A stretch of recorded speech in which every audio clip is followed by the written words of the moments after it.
How did you get here? Here, as in sunny, beautiful Fort Myers, Florida. Chances are you were one of the 10 million passengers a year on a commercial flight who landed at Southwest Florida International Airport. Almost every 10 or 15 minutes I look up and there's a Delta or one of the other big airliners. But before RSW, there was the original Lee County Airport, still 15 miles away, now called Page Field. The FAA calls it RSW's reliever airport.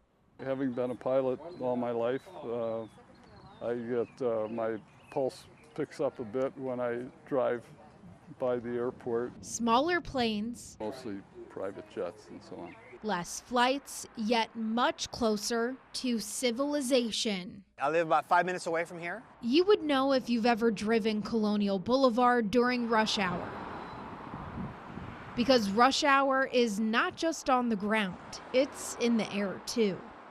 Both airports operate with the same policing entity, Lee County Port Authority. The department has 88 employees, and I'm told it has officers who routinely patrol properties.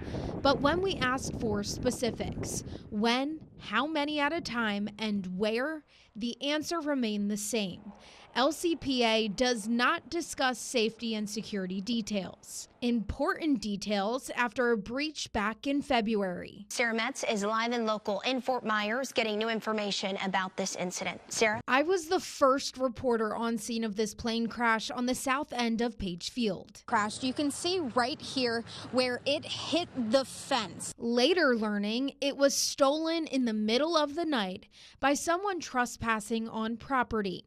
They started it up and taxied it through a fence. The accused thief is Bruce Plummer. Arrest reports say Plummer trespassed just after midnight, crashed the stolen plane around 12:30, left the property at 12:44, then 5 hours go by before anyone noticed or reported it to Port Authority. 2 weeks later, just before 7 p.m., Port Authority says a man, later identified as Greg Poole, walked into the base operations building, referenced a bomb, and then threatened employees, telling them, quote, they will be next. Both incidents happened after hours. Both utilized outside law enforcement officers to assist. Both prompted questions regarding safety and security at the private airport, many of which so far have gone unanswered. So we went to look for ourselves. Multiple stakeouts, day and night, each time hitting the same 5 entry points, ones we determined to be the most accessible: the main terminal, 3 gate locations along Danley Drive, and Landing View Drive near the train tracks, spending the same amount of time at each spot and writing out every single detail down to the second we saw it.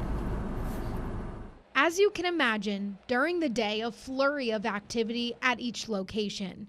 We saw officials in marked and unmarked vehicles, and people coming, accessing the tarmac using key codes. They change the codes, I want to say every month, and each gate has a different code. When leaving, we noticed every person waited for the gates to close before completely exiting. Pilots like Mark Steinberg say that's normal practice for regulars. It is well watched over. We were watched on Landing View Road. An officer noticed us hanging around the gate, pulled inside, never asking us who we are or what we were doing. Steinberg has been flying out of Page Field for decades. He says if he sees anyone near the gates, pilots like him have no problem finding out why.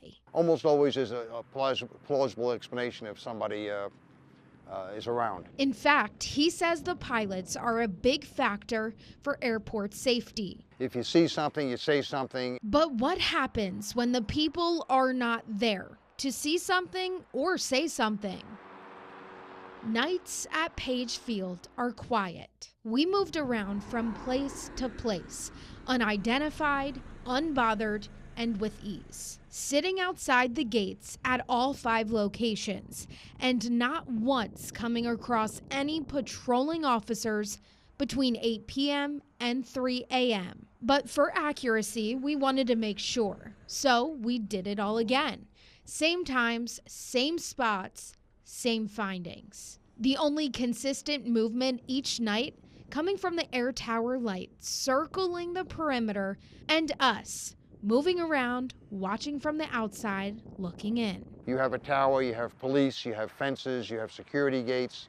While I don't know where all these series of cameras are, I'm pretty sure that if someone was to breach or go over a fence, it would set off an alarm somewhere.